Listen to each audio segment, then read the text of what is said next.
नमस्कार साथियों आज की वीडियो में हम एसएससी जीडी जीके जीएस 2025 के सिलेबस को देखते हुए उसके अकॉर्डिंग प्रीवियस ईयर्स में आए हुए महत्वपूर्ण प्रश्नों को देखने वाले हैं। जी हाँ दोस्तों, एसएससी जीडी का आपका जो सिलेबस है जीके जीएस का, उसके आधार पर प्रीवियस ईयर्स में जो क्वेश्चन रिपीटेड हैं, महत्वपूर्ण हैं, बार बार आए हैं, ऐसे ही प्रश्नों को हम टारगेट करेंगे आज के इस वीडियो में। ठीक है, कुल मिला के वीडियो बहुत ही महत्वपूर्ण होने वाला है, कंप्लीट नॉलेज देने वाला है आपको, इसलिए स्किप मत करिएगा मेरे भाई, और कापी कलम लेके बैठिएगा। बार बार मैं हर वीडियो में आपसे एक ही रिक्वेस्ट करता हूं कि मेरे भाई कापी कलम लेके बैठिए और मेरे साथ प्रश्नों को करिए, सॉल्व करिए। ठीक है, चलिए पहले बात करते हैं हम पहले प्रश्न की। सर्वप्रथम अर्जुन पुरस्कार किस खिलाड़ी को प्रदान किया गया था? ठीक है, देखिए इस साल भी राष्ट्रीय खेल पुरस्कार जो हैं वो प्रदान कर दिए गए हैं। ठीक है, चाहे वो मेजर ध्यानचंद खेल पुरस्कार हो, अर्जुन पुरस्कार हो। ठीक है, इस साल टोटल है 34 खिलाड़ियों को अर्जुन पुरस्कार दिया गया है। ठीक है, तो ये ध्यान रखना है आपको। करंट अफेयर्स की फिलहाल हम बात नहीं करेंगे, हम बात करेंगे जो है स्टैटिक जीके की, पुराने प्रश्नों की। ठीक है, सर्वप्रथम अर्जुन पुरस्कार किस खिलाड़ी को प्रदान किया गया था? इसका जो राइट आंसर है क्या होगा मेरे भाई? कृष्णा दास, सलीम दुर्रानी, पीके बनर्जी या मीना शाही। चारों ऑप्शन जो लगे हुए हैं, चारों खिलाड़ियों को अर्जुन पुरस्कार पहली बार ही मिला है, लेकिन अलग अलग खेलों में मिला हुआ है। ठीक है, लेकिन इन्हीं अलग अलग खेलों में किस खिलाड़ी को सबसे पहले अर्जुन पुरस्कार दिया गया था, वो किस खेल में दिया गया था, वो चीज आज हम जानेंगे। ठीक है, तो इसका जो राइट आंसर है वो है ऑप्शन नंबर बी। जी हाँ, सलीम दुर्रानी। सलीम दुर्रानी को जो है क्रिकेट के क्षेत्र में अर्जुन पुरस्कार सर्वप्रथम प्रदान किया गया था। ठीक है, ये पुरस्कार कब मिला था इनको? 1961 में। ठीक है, अब बाकी हम बात कर लेते हैं ऑप्शन की जो है। कृष्णा दास की अगर बात करें तो कृष्णा दास को तीरंदाजी में अर्जुन पुरस्कार सर्वप्रथम प्रदान किया गया था। ठीक है, बैडमिंटन में अर्जुन पुरस्कार पाने वाली पहली खिलाड़ी थी जो है मीना शाही, पहली महिला खिलाड़ी थी मीना शाही। ठीक है, फुटबॉल की अगर बात करें तो पीके बनर्जी हैं। हॉकी अगर बात करें तो एल्वेरा ब्रिटो हैं। टेबल टेनिस में अगर बात करें तो उषा सुंदर हैं। ठीक है, और अर्जुन पुरस्कार जो है ये भारत का दूसरा सबसे बड़ा खेल सम्मान है। मेजर ध्यानचंद के बारे में आप जानते ही हैं। ठीक है, जैसे कि भारत रत्न जो है भारत का सबसे बड़ा पुरस्कार है, वैसे ही खेल के क्षेत्र की अगर बात करें, खेलों की अगर बात करें तो मेजर ध्यानचंद खेल क्षेत्र का सबसे सबको सर्वोत्कृष्ट सबसे बड़ा पुरस्कार है। हाँ, ठीक है, यह पुरस्कार कौन देता है मेरे भाई? यह पुरस्कार युवा एवं खेल मंत्रालय द्वारा वित्त पोषित है। ये पूछा जा सकता है कि राष्ट्रीय खेल पुरस्कारों का संबंध किस मंत्रालय से है, तो ध्यान रखना है आपको, युवा और खेल मंत्रालय। ठीक है, आइए अगले प्रश्न पे चलते हैं। अगला प्रश्न है कि वर्ष 2024 में कनाडा के उच्चायुक्त कौन थे? जी हाँ, कौन थे? इसमें कोई नहीं है। आपके ऑप्शन है संजय कुमार वर्मा, विकास रूप, नादिर पटेल या कोई नहीं। ठीक है, देखिए वर्ष 2024 की अगर बात की जाए तो वर्ष 2024 में जो है संजय कुमार वर्मा ये कनाडा में भारत के राजदूत थे, उच्चायुक्त थे, लेकिन संबंधों में खटास आई, इनको वापस बुला लिया गया। ठीक है, तो 2024 ये लास्ट था इनका जो है। ठीक है, संजय कुमार वर्मा। ठीक, अगला प्रश्न है कि वर्ष 2017 में भारत में शिशु जन्म दर कितनी थी? 20 या 20.2 या 21 या 21.8? ठीक है, तो इसका जो राइट आंसर होगा वो है 20.2। जी हाँ, 20.2। 20.2 शिशु जन्म दर क्या होती है? ठीक है, शिशु जन्म दर क्या होती है, मतलब 1000 पर कितने बच्चों का जन्म हुआ। ठीक है, वर्ष 2017 की अगर बात करें तो भारत में जो मृत्यु दर थी वो 6.3 थी। शिशु जन्म दर तो आपको मैंने बता ही दिया कितना है, 20.2। ठीक है, अब अगर आपसे पूछा जाए कि मृत्यु दर कितना था, डेथ रेशियो कितना था, डेथ रेट कितना था, तो 6.3 था। ठीक है, 2017 में प्राकृतिक विकास दर की अगर बात की जाए तो 13.9 है। ठीक है, और 2011 में जन्म दर की अगर बात की जाए तो 21.8 है। ठीक है, मतलब बढ़ोतरी हुई है। ठीक है, क्वेश्चन नंबर 4 की बात कर लेते हैं। प्रियदर्शी के नाम से किसे जाना जाता है? किस शासक को प्रियदर्शी के नाम से जाना जाता है? अशोक, चंद्रगुप्त मौर्य, विक्रमादित्य या अकबर? ठीक है, तो इसका जो राइट आंसर है वो है अशोक। जी हाँ, अशोक को जो है प्रियदर्शी के नाम से जाना जाता है। ठीक है, अशोक ने अपने शिलालेखों में प्रियदर्शी उपाधि का इस्तेमाल किया है। प्रियदर्शी का मतलब होता है वह जो दूसरों के प्रति दयालुता से पेश आता है। प्रियदर्शी उपाधि का इस्तेमाल अशोक ने अक्सर देवनामप्रिय उपाधि के साथ किया था। देवनामप्रिय का मतलब होता है देवताओं का प्रिय। भाब्रू शिलालेख में अशोक ने खुद को मगध का प्रियदर्शी राजा बताया है। अशोक को उज्जैनी करमोली भी कहा जाता है। तो सारे फैक्ट जो आपको बताते हैं, की पॉइंट जो आपको बताए जा रहे हैं, इसे आपको विशेष तौर पे ध्यान रखना है मेरे भाई। अगला प्रश्न है कि क्षेत्रफल की दृष्टि से भारत का सबसे छोटा राज्य कौन सा है? उत्तराखंड, उत्तर प्रदेश, दिल्ली या गोवा? ठीक है, देखिए गोवा, जी हाँ, ऑप्शन नंबर डी इसका राइट आंसर है। क्षेत्रफल की दृष्टि से भारत का सबसे छोटा राज्य कौन सा है? वो है गोवा। ठीक है, जनसंख्या के मामले में सबसे बड़ा राज्य कौन सा है? वो है उत्तर प्रदेश। ठीक है, तो क्षेत्रफल की हम बात कर रहे थे तो गोवा हो गई जो है। गोवा की क्षेत्रफल की अगर बात की जाए तो 3702 वर्ग किलोमीटर है मात्र। अच्छा, गोवा की राजधानी कहाँ है? पणजी है।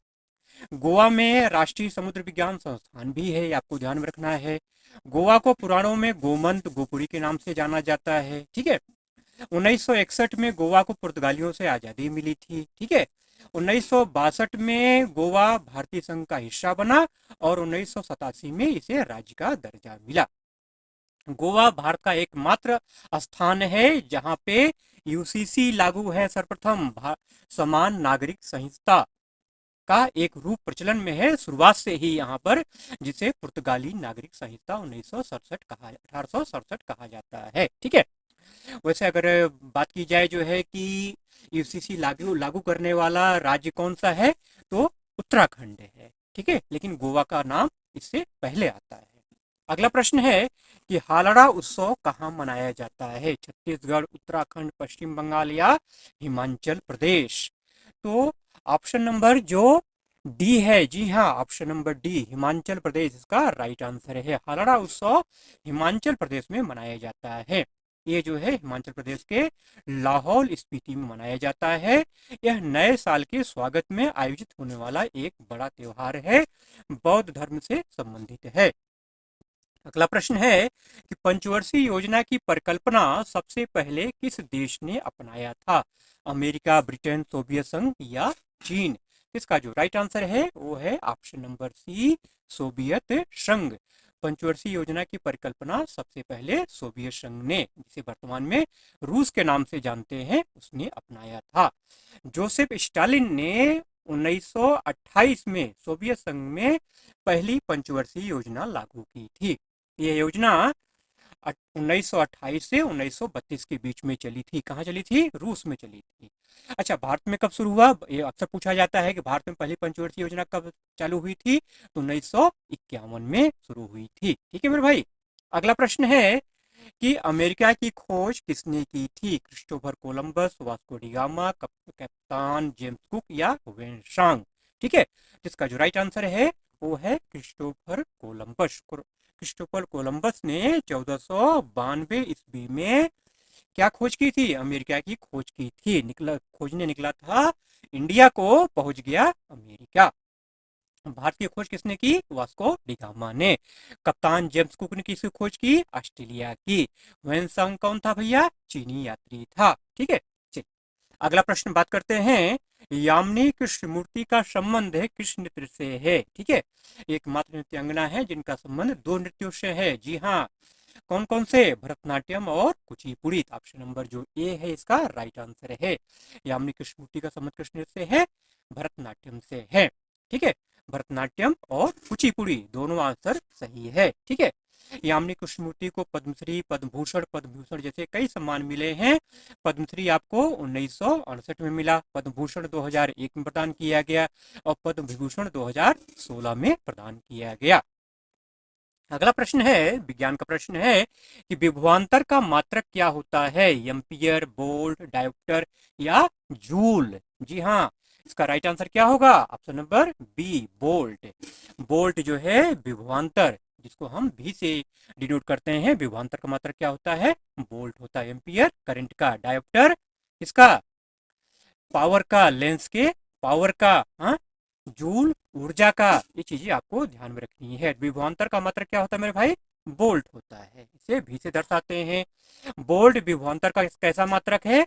एसआई मात्रक है। हाँ, एक वोल्ट, अगर आपको परिभाषा अगर पूछी जाए कि एक वोल्ट क्या होता है, तो एक वोल्ट को एक कूलाम्ब के आवेश को स्थानांतरित करने के लिए किए गए एक जूल कार्य के रूप में परिभाषित किया जा सकता है। ठीक है, मतलब एक कूलाम्ब आवेश को स्थानांतरित करने के लिए एक जूल कार्य को ही एक वोल्ट कहा जाता है। ठीक है, विभवांतर भौतिक विज्ञानी अलेसांद्रो वोल्ट के नाम पर रखा गया है। विभव और विभवांतर दोनों के ही एसआई मात्रक क्या होते हैं?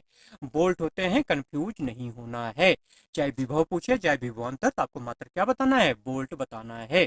अगला प्रश्न है कि 73वां संविधान संशोधन का संबंध किससे है? राज्यपाल की नियुक्ति, पंचायती राज व्यवस्था, पंचवर्षीय योजना या नीति आयोग? जी हाँ, इसका जो राइट आंसर है, क्या है इसका right answer? Option number B, Panchayati Raj व्यवस्था। ठीक है, पंचायती राज व्यवस्था के बारे में अगर डिटेल में आपको नहीं पता है तो लिंक आपको आई बटन में मिल जाएगा, उसको जरूर से देख लीजिएगा। पंचवर्षीय योजना और पंचायती राज व्यवस्था बहुत ही महत्वपूर्ण टॉपिक है।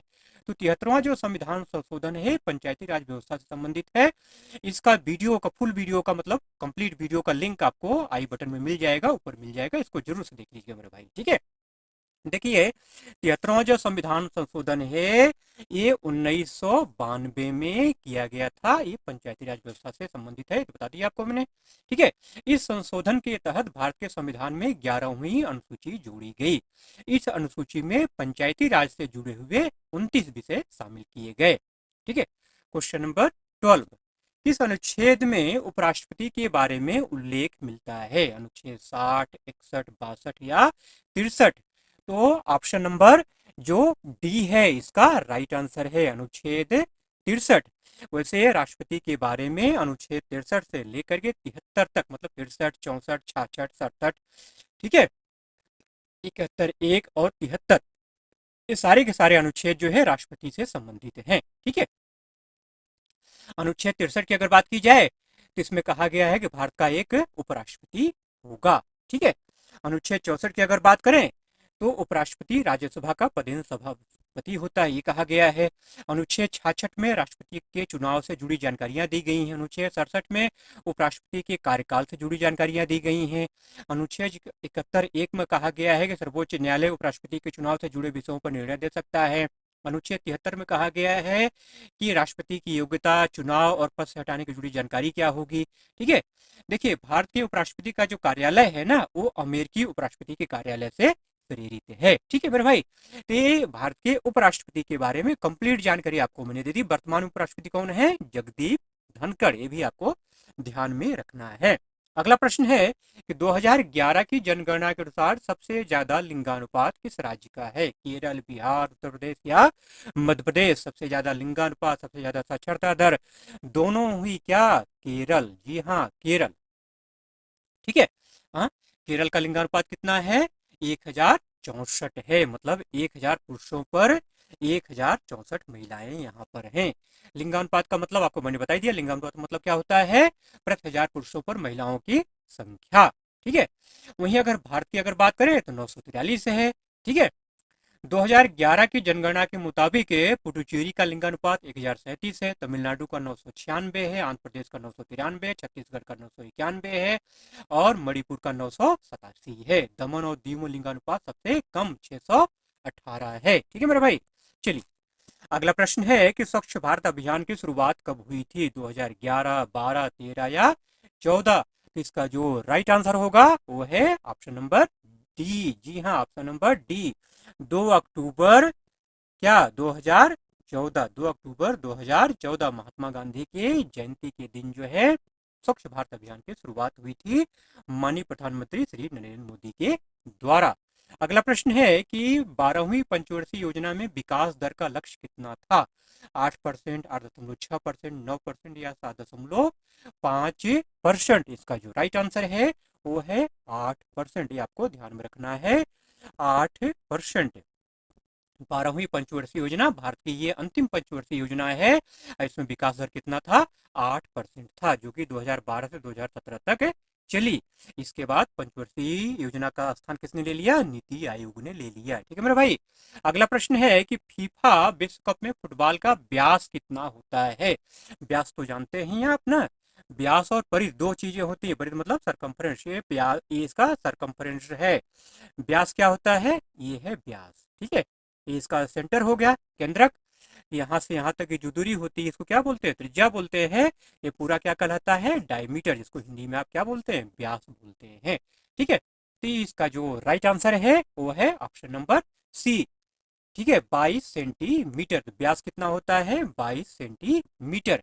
ठीक है, वहीं अगर परिध की बात करें, परिध, ये परिध है, परिध की अगर बात की जाए तो 66 से लेकर के 70 सेंटीमीटर तक होता है।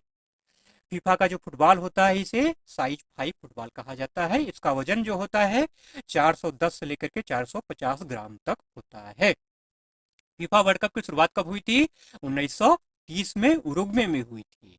1991 में महिला टीमों के लिए भी फीफा वर्ल्ड कप की शुरुआत कर दी गई। ठीक है, 2022 का फीफा वर्ल्ड कप किसने जीता? अर्जेंटीना ने जीता था। अच्छा, फीफा का फुल फॉर्म क्या होता है? अक्सर पूछा जाता है।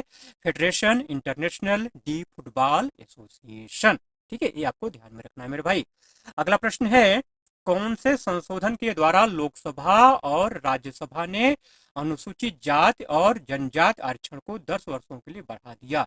101वां, 102वां, 103वां या 104वां? इसका जो राइट आंसर होगा वह है ऑप्शन नंबर डी, 104वां संविधान संशोधन। ठीक है मेरे भाई, 104वां संविधान संशोधन। ठीक है, 104वां संविधान संशोधन के द्वारा, जो कि 2020 में हुआ था, उसके द्वारा जो है SC ST जो रिजर्वेशन है उसको 10 साल के लिए क्या कर दिया गया है? बढ़ा दिया गया है। अगला प्रश्न है, प्रधानमंत्री श्री नरेंद्र मोदी को 2024 में ऑर्डर ऑफ मुबारक अल कबीर पुरस्कार से किस देश ने सम्मानित किया? कुवैत, मालदीव, सऊदी अरब या अफगानिस्तान? इसका जो राइट आंसर है वो है कुवैत।